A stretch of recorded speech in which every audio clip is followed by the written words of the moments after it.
Welcome to the CISSP Cyber Training Podcast, where we provide you the training and tools you need to pass the CISSP exam the first time. Hi, my name is Sean Gerber, and I'm your host for this action-packed, informative podcast.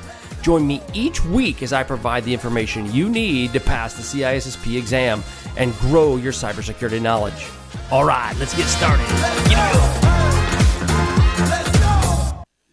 Good morning, everybody. It's Sean Gerber with CISSP Cyber Training, and hope you all are having a beautiful, blessed day today. Today is, what is it? It is CISSP Question Thursday. So we're going to get into some CISSP questions that are associated with the podcast that occurred on Monday over Domain 1. So it is going to be an exciting day. But before we get started, usually I like to start with a little bit of some news. And there was just an article that popped out recently about the UK hosts an international cyber skills conference. I know this is a big topic for a lot of different companies, and I get approached here and there about CISOs, or I should say CIOs, that are looking for CISOs to do fractional CISO work. And this is no different. There are tons of opportunities out there for security professionals.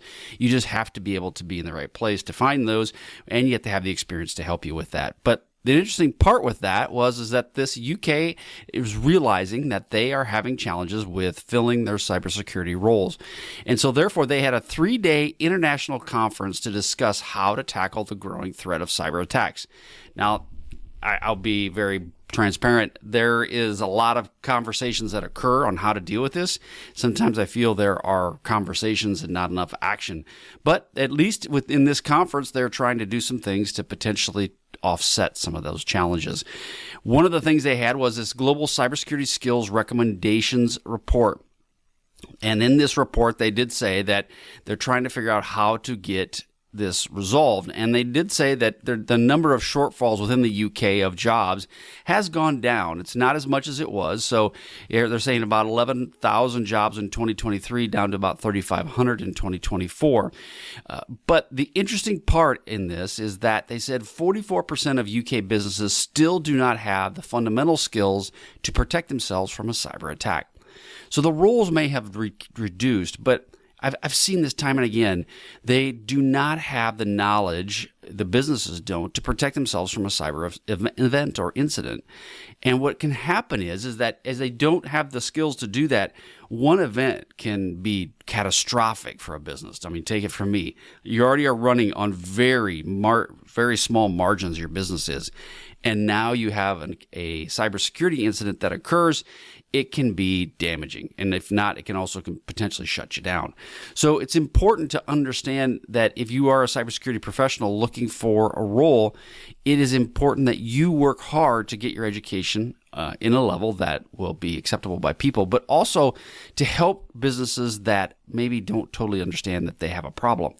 And this is one thing I'd recommend, is that doing this pro bono work, potentially like helping nonprofits, is a very good way for you to kind of gain some knowledge, some expertise, but also help people out, because you have knowledge that you may not think you do, but you have knowledge that many people just are looking for. Even if your knowledge in your mind is a more basic type of knowledge, there's tons of individuals out there that are looking for someone that has something to be able to give them some guidance and some direction. They also had in this article, they talk about the UK launches 2 cyber skill schemes and 1 competition.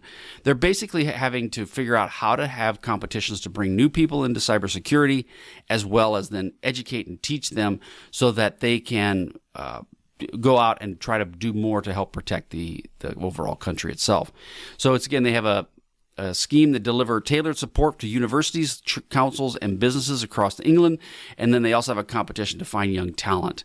I will say that I have a young individual that I go to church with, and he is super smart. And we've done a lot to kind of help guide and direct him into the cybersecurity field, because he is going to do wonders for that. But it also takes someone that can kind of lead and mentor individuals, these young folks, to kind of give them the direction that they need to get into the cybersecurity space. Okay, so let's get into the questions for this week. We're in group 10. This is of domain 1. And if you go to CISSP Cyber Training, you'll be able to get access to this courseware.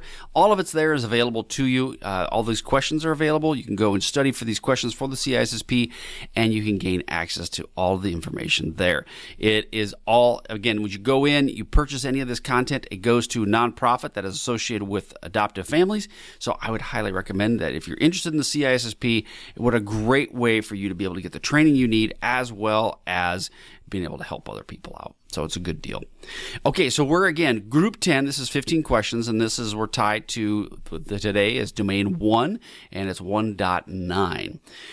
So question 1, which of the following is the most effective method for preventing unauthorized access to sensitive data in a cloud environment? Again, which is the following is most effective method for preventing unauthorized access to sensitive data in a cloud environment? A, implementing strong encryption at rest and in transit. B, conducting regular vulnerability assessments. C, limiting network access to authorized users only. Or D, regularly updating software systems. So the most effective way for preventing unauthorized access of sensitive data is implementing strong encryption and at rest and in transit. So we talk about this in the past, is that when people gain access to the data, it's very easy for them to gain access to it. I mean, I shouldn't say easy. Odds are highly likely that they're going to gain access to the data that you may or may not want them to have. And having encryption is an important factor, especially when you're dealing with sensitive data in a cloud environment. Question 2, which of the following is a common weakness in the role-based access controls, or RBAC? A, lack of segregation of duties. B, excessive privileges. C, overlapping roles. Or D, lack of user training.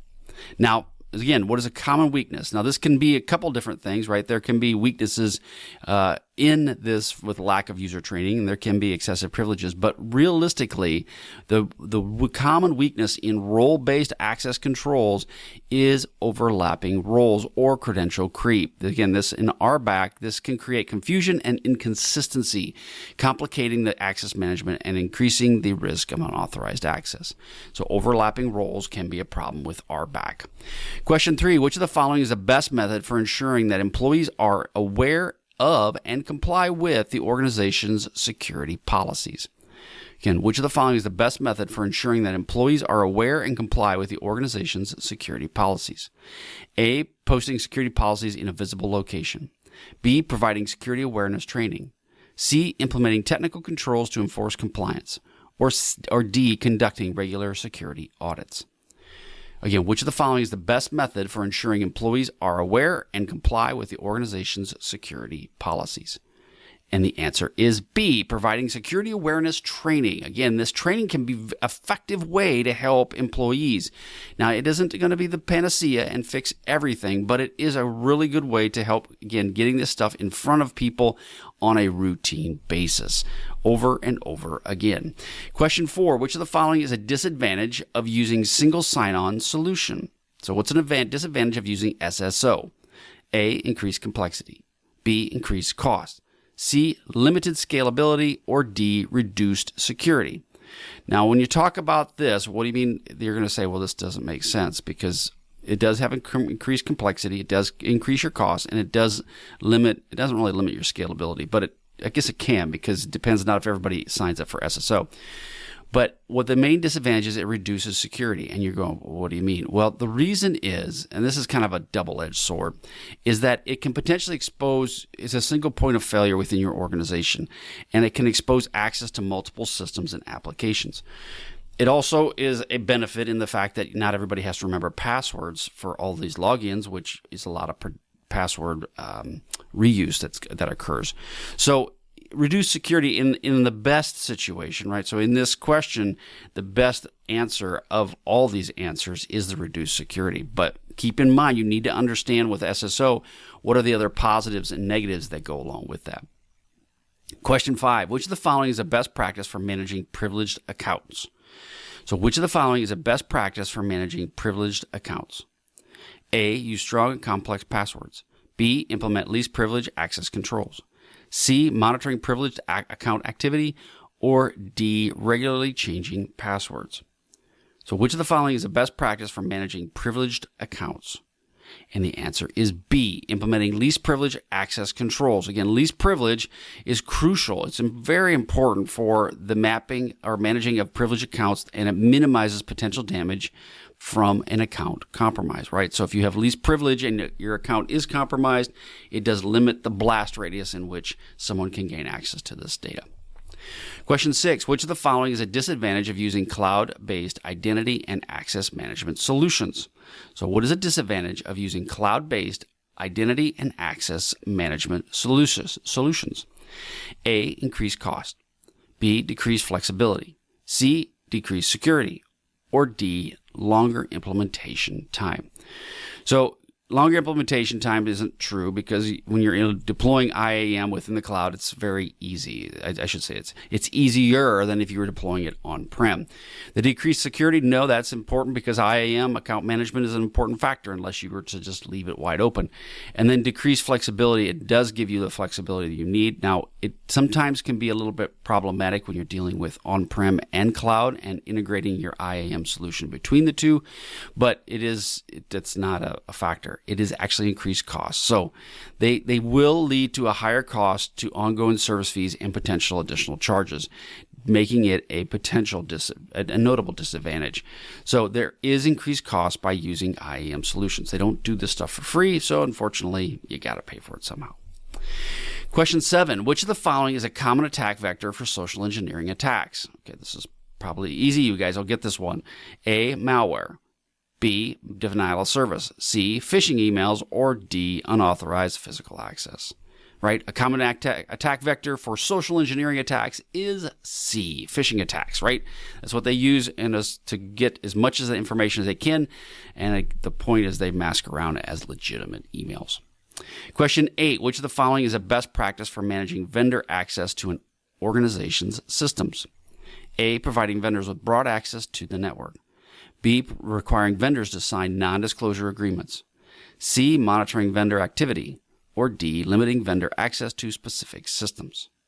So which of the following is a best practice for managing vendors' access to an organization's system?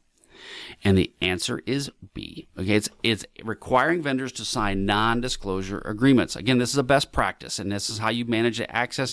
It doesn't really manage it so much. It's more of just kind of, I guess it's managing it. It's not physically managing it. It's managing it from a paperwork standpoint. And it does help protect sensitive information by legally binding them to confidentiality, which is an important part of any vendor agreement. Just keep in mind, though, any document somebody signs is not going to stop them from doing something with the data they shouldn't do. But it does add one more level of protection, that is, there's consequences associated if they were to be doing something inaccurate or wrong. Question 9, which of the following is a challenge associated with implementing a zero-trust security model? A, decreased user productivity. B, increased cost. C, integration of legacy systems. Or D, increased complexity. So again, the question is, which of the following is a challenge associated with implementing a zero-trust security model? And the answer is D. It is an increased complexity. Now, all of those are an important part of a zero-trust model. Decreased user productivity, increased cost, integration with legacy systems, all of those can be a challenge associated with a zero-trust model. But when it comes to the complexity piece of this, adding zero-trust security model does introduce a lot of complexity as a rigorous requirement, and requiring every access request and continually accessing trust. It can be a very complicated security management plan. And I would highly recommend, if you're going to implement zero trust within your organization, start small. Start in areas that you know you can use or that are not complex, that don't have a lot of ties, and then just build upon it. And I will say, a zero trust for your entire environment, it might be a great bumper sticker. I don't know how well that you can deploy zero trust from a environment that started off as a blended environment. So what I mean by that is, if you start greenfield, where you start with a brand new building or a brand new network, that you can move to a zero trust relatively simply, not easily, but simply. If you start with nothing. Now, if you start with a complicated network that already has an old legacy network built into, you're trying to embed within a cloud environment, new technology, old technology, moving to a zero trust environment can be a bit more problematic. And I will say it could be very, very challenging. So what you want to start off with, especially if you're dealing with a legacy environment that you have, start small. Start in areas that you feel you can deploy zero trust, and you may never get there. You may never get to a complete zero trust within your environment because of the additional cost that it may result in you moving forward. So just kind of keep that in mind. Now, if you have mandates from governmental officials that you must be zero trust, well, then I guess you'll just be dumping gobs of money and try to figure it out. But just know that if you don't have mandates that you must have your entire network zero trust, then it may, not saying it will, but it may come down where you are in smaller segments that you may deploy your zero trust. Question 10, which of the following is a risk associated with outsourcing identity and access management services? A, loss of control. B, increased cost. C, decreased security. Or D, reduced vendor expertise. So again, you're outsourcing your IAM services. And the answer is A, loss of control. Okay, so outsourcing IAM can lead to loss of control over the management and security controls associated with it. So one thing to think about is if one of the requirements is you must maintain control, that would be one of the requirements that you talk to your vendor about and go, what can we do here? So you just need to kind of think about that before you start going down the IAM path. Get really prescriptive on what are your requirements, what are you asking for specifically to try to accomplish with your IAM's deployment. Question 11, which of the following is a best practice for managing privileged accounts in a cloud environment? Again, which of the following is a best practice for managing privileged accounts in a cloud environment? A, using strong, complex passwords. B, implementing least privilege across or access controls. C, monitoring privileged account activity. Or D, enforcing multi-factor authentication. So which of the following is the best practice for managing privileged accounts in a cloud environment? And the answer is B, implementing least privilege access controls. Again, least privilege controls are vital for managing privileged accounts in the cloud.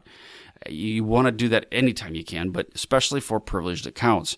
It limits the account's access to only what is necessary, reducing the potential impact of a compromised account. Question 12, which of the following is a common weakness in identity and access management implementation? A, overlapping roles. B, lack of segregation of duties. C, excessive privileges. Or D, inconsistent password policies. So which of the following is a common weakness in identity and access management implementation? And the answer is C, excessive privileges. That is a common weakness that you will see in IAM. Question 13, which of the following is the best practice for managing vendor access to an organization's systems? Okay, we talked about this a little earlier, but it's a different question. Which of the following is the best practice for managing vendor access to an organization's systems? A, providing vendors with broad access to the network. B, requiring vendors to sign non-disclosure agreements. C, monitoring a vendor activity. Or D, regularly reviewing access permissions. Again, which of the following is the best practice for managing access to an organization's systems? And that is D, regularly reviewing access permissions. This is a best practice for managing vendor access, and it ensures that only necessary permissions are granted and helps identity and revoke the access of outdated or unnecessary access controls or access credentials. Yes. Sorry, I got lost my train of thought on that one.